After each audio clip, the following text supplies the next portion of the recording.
Hello guys, आज हम model question paper number 3 solve करेंगे। इसमें टोटल नंबर ऑफ क्वेश्चंस 20 हैं और मैंने इसमें अधिकतर क्वेश्चंस को अच्छे से एक्सप्लेन किया हुआ है। इस वीडियो को मैक्सिमम बेनिफिट लेने के लिए आप एक पेन पेपर लेके बैठ सकते हैं और ये क्वेश्चन पेपर आपको खुद से सॉल्व करना है। इसमें आपको जो भी आंसर राइट लगता है उसको एक नोट डाउन करना चाहिए पेपर पर, और लास्ट में मेरे आंसर से चेक करिए कि आप कितने आंसर ठीक हैं और कितने गलत हैं। इससे आपकी अच्छी प्रैक्टिस हो जाएगी और एग्जाम में काफ़ी हेल्प हो जाएगी। तो वीडियो को शुरू करने से पहले अगर आप चैनल पर नए हैं तो चैनल को सब्सक्राइब कर लीजिए, क्योंकि मैं इसी तरह की वीडियो हमेशा लेके आता रहता हूँ। अगर आपको वीडियो अच्छी लगती है तो वीडियो को लाइक करना ना भूलें और अपने प्यारे दोस्तों के साथ ज़रूर शेयर करिए। तो चलिए शुरू करते हैं आज का video. Question number 1. Hysterosalpingiography (HSG) is the investigation done for option A infertile patients, option B fertile patients, option C pregnant women, option D children of reproductive age। यह क्वेश्चन में पूछा गया है HSG यानी कि हिस्टेरोसैल्पिंजियोग्राफी जो इन्वेस्टिगेशन है वो किस पेशेंट्स के लिए किया जाता है। यह इस क्वेश्चन का राइट आंसर है ऑप्शन ए इनफर्टाइल पेशेंट्स। जो HSG एग्जामिनेशन वो इनफर्टाइल पेशेंट्स के लिए किया जाता है। यहाँ जो इमेज दी गई है ये एक्सरे इमेज है HSG एग्जामिनेशन की। HSG एग्जामिनेशन उन फीमेल्स के लिए किया जाता है जिनको प्रेगनेंसी में दिक्कत होती है या जिनको कंसीव करने में प्रॉब्लम होती है। ये एग्जामिनेशन ये चेक करने के लिए किया जाता है कि किसी फीमेल पेशेंट में जो फैलोपियन ट्यूब है वो ब्लॉक तो नहीं है, तो उसको चेक करने के लिए एग्जामिनेशन किया जाता है। अगर किसी पेशेंट में फैलोपियन ट्यूब ब्लॉक्ड होती है तो उसको अलग से ट्रीटमेंट फिर दिया जाता है। इस एग्जामिनेशन में कैथेटर के थ्रू सर्विक्स और फैलोपियन ट्यूब में कॉन्ट्रास्ट डाला जाता है और उसके बाद एक्सरे इमेज ली जाती है। Question number 2. Sialography is the investigation of which of the following. Option A kidney, option B uterus, option C salivary glands, option D fallopian tube. यह क्वेश्चन में पूछा गया है कि साइलोग्राफी जो इन्वेस्टिगेशन है वो इसमें से कौन से ऑप्शन के लिए किया जाता है। यहाँ पे इस क्वेश्चन का राइट आंसर है ऑप्शन सी सलाइवरी ग्लैंड्स। साइलोग्राफी एक रेडियोग्राफी एग्जामिनेशन है जो कि सलाइवरी ग्लैंड्स के लिए किया जाता है। यहाँ जो इमेज दिखाई गई है ये साइलोग्राफी एग्जामिनेशन की इमेज है। इसमें हमारे जो सलाइवरी ग्लैंड्स होते हैं उसमें कॉन्ट्रास्ट पुश किया जाता है और इसके बाद एक्सरे इमेज ली जाती हैं। ये एग्जामिनेशन भी सलाइवरी ग्लैंड्स के ब्लॉकेज को चेक करने के लिए किया जाता है। Question number 3. Which type of film is used in conventional mammography. Option A single emulsion with single screen, option B double emulsion with double screen, option C double emulsion with single screen, option D single emulsion with double screen. यह question में पूछा गया है कि conventional mammography में किस type की film का यूज किया जाता है।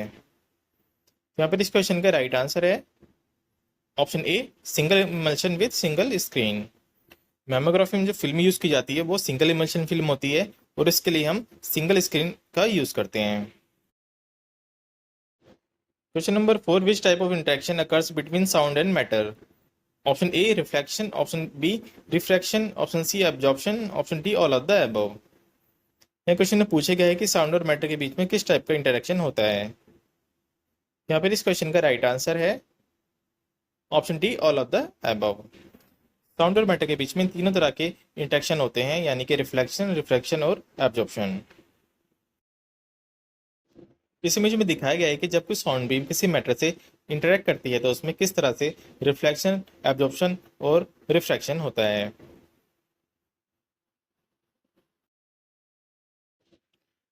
Question number 5.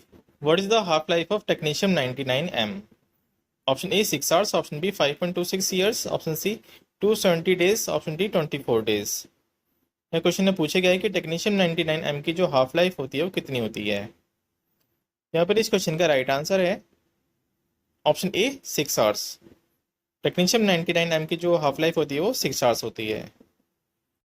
टेक्नीशियन 99M एक रेडियो न्यूक्लाइड है जिसका यूज किया जाता है डायग्नोस्टिक इमेजिंग के लिए, यानी कि पैट स्कैन में।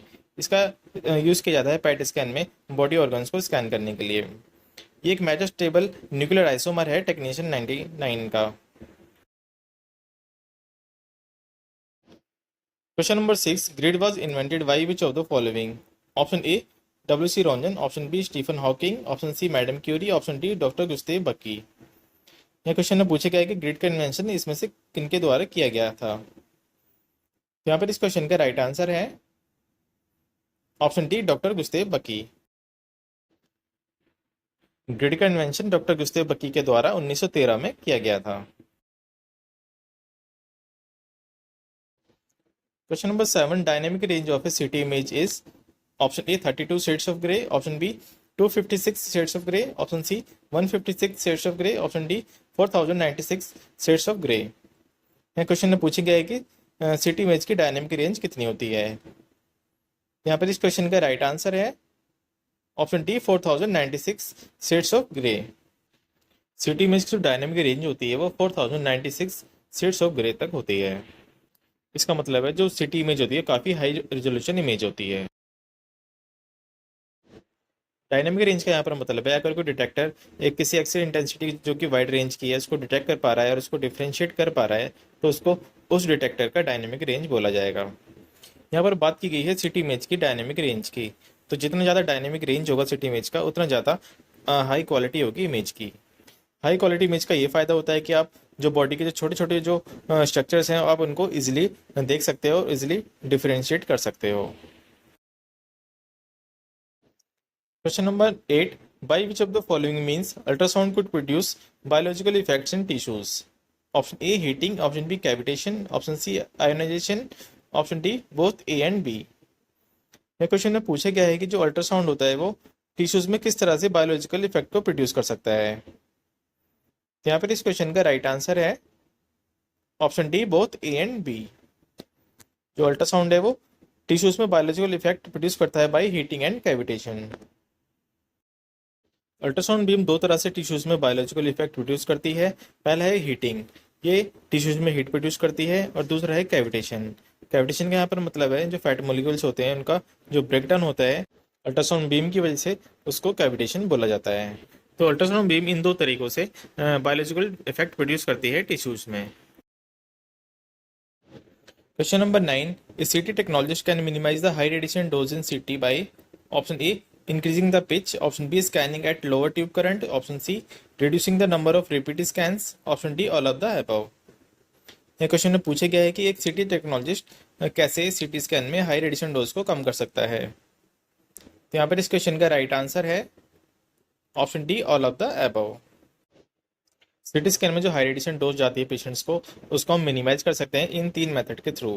पहला है पिच को इंक्रीज कर दो, दूसरा है हम लोअर ट्यूब करंट सेलेक्ट करेंगे फॉर स्कैनिंग, ठीक है, और तीसरा हम ये कोशिश करेंगे कि कोई भी स्कैन रिपीट ना हो पाए।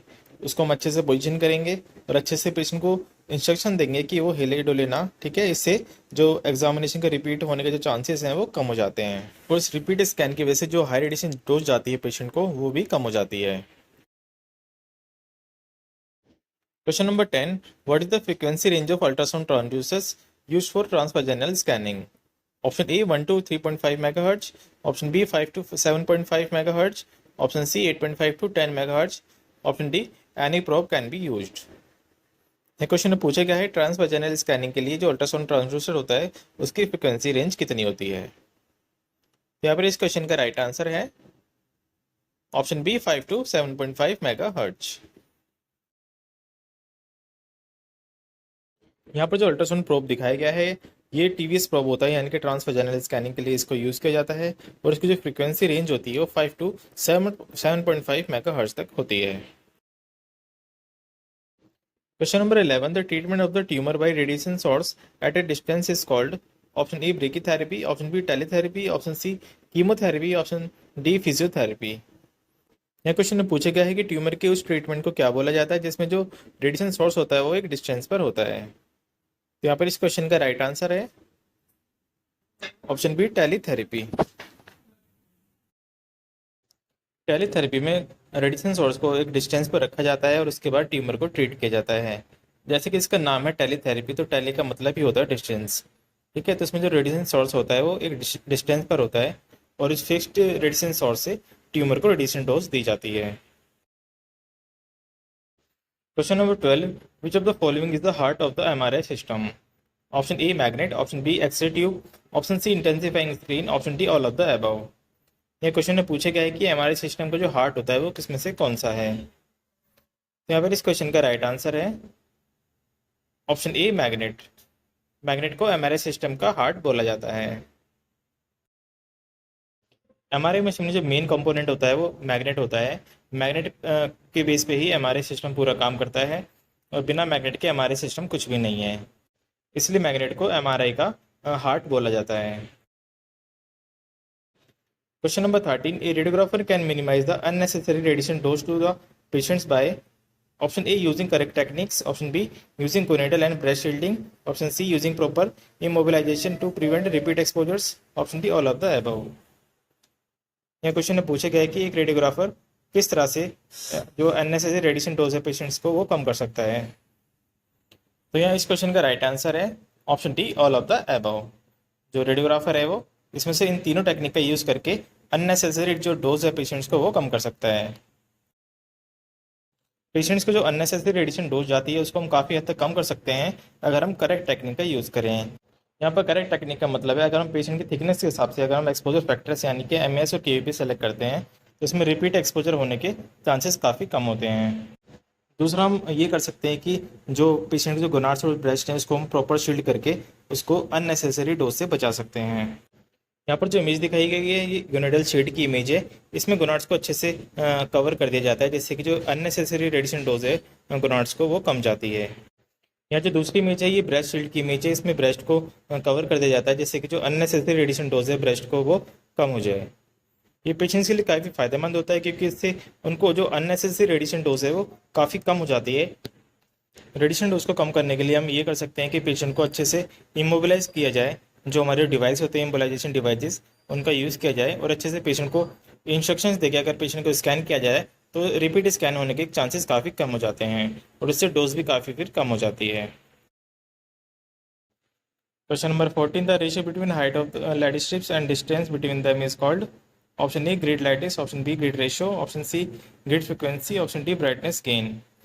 क्वेश्चन में पूछा गया है कि जो height of lattice strips and distance between them का जो रेशियो होता है उसको क्या बोला जाता है। यहाँ पर इस क्वेश्चन का राइट आंसर है option B grid ratio. Grid ratio होता है height of lattice strip and distance between them, तो इसको ग्रिड रेशियो कहा जाता है। Question number 15. Claustrophobia is associated with which of the following modality. Option A DEXA scan, option B mammography, option C CT and MR, option D portable X rays. ये question में पूछा गया है जो क्लॉस्ट्रोफोबिया जो टर्म है वो इसमें से किस मोडालिटी से जुड़ा हुआ है। यहाँ पर इस क्वेश्चन का राइट आंसर है option C CT and MR. Claustrophobia उस डर को बोला जाता है जिसमें पेशेंट्स को लगता है कि वो एक बंद कमरे में है और कब कभी उसमें से बाहर नहीं निकल पाएंगे या फिर निकलने में काफ़ी परेशानी होगी। इस डर की वजह से उनको काफ़ी घुटन महसूस होती है और एंग्जाइटी फील करते हैं और इस डर की वजह से कई बार वो सीटी और एमआरआई स्कैन भी अपना नहीं करा पाते हैं। Question number 16. In manual processing of X ray films which of the following is used as preservative. Option A sodium sulphide, option B sodium carbonate, option C potassium bromide, option C sulphuric acid.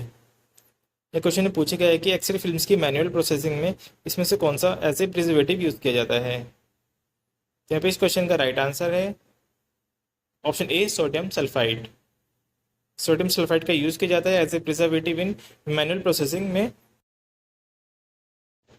Question number 17. Which of the following is third generation of CT scan. Option A rotate white fan beam, option B rotate translate pencil beam, option C rotate translate narrow fan beam, option D rotate stationary fan beam. ये question पूछेगा इसमें से कौन सा option CT scan का third generation बोला जाता है। यहाँ पर इस क्वेश्चन का राइट आंसर है option A rotate white fan beam. Question number 18. Why grids are used in radiography. Option A shortens the examination time, option B removes scattered radiations, option B improves contrast of image, option D both B and C. यह question में पूछा गया है कि radiography में grid का use क्यों किया जाता है। तो यहाँ पर इस क्वेश्चन का राइट आंसर है option D both B and C. Radiography में ग्रिड का यूज इसलिए किया जाता है क्योंकि स्कैटर रेडिएशंस को रिमूव करता है और जो इमेज के कॉन्ट्रास्ट को इम्प्रूव करता है, इसलिए ग्रिड का यूज किया जाता है रेडियोग्राफी में। Question number 19. EBCT stand for option A electron based configuration table, option B easy beam centering technique, option C electron beam computed tomography, option D electricity beam computed tomography. यह question में पूछा गया है कि EBCT का full form क्या है। यहाँ पर इस क्वेश्चन का राइट आंसर है option C electron beam computed tomography. Question number 20. Which of the following statement is correct regarding x-ray beam intensity. Option A inversely proportional to distance square, option B directly proportional to distance square, option C inversely proportional to its velocity square, option D inversely proportional to its origin. Question में पूछे क्या है, x-ray beam intensity के regarding इसमें से कौन सा statement correct है। यहाँ पर इस क्वेश्चन का राइट आंसर है option A inversely proportional to distance square. ये जो फॉर्मूला है जिसमें इंटेंसिटी इनवर्सली प्रोपोर्शनल होती है डिस्टेंस स्क्वायर के, इसको इनवर्स स्क्वायर लॉ बोला जाता है। इस लॉ का यूज़ किया जाता है रेडिएशन प्रोटेक्शन में। इसका मतलब है अगर कोई रेडिएशन सोर्स है तो वहाँ से जो डिस्टेंस अगर वो डबल कर दी जाए तो जो एक्सरे की जो इंटेंसिटी है वो 4 गुना कम हो जाती है। तो गाइज आज के लिए इतना ही। ये वीडियो आपको कैसे लगी कमेंट सेक्शन में कमेंट करके जरूर बताइएगा। अगर आपको वीडियो अच्छी लगी तो वीडियो को लाइक करना ना भूलें और इस चैनल को जरूर सब्सक्राइब कर लें, जिससे कि आपको इसी तरह की वीडियोस हमेशा मिलती रहें। तो मिलते हैं नेक्स्ट वीडियो में, तब तक के लिए बाय बाय।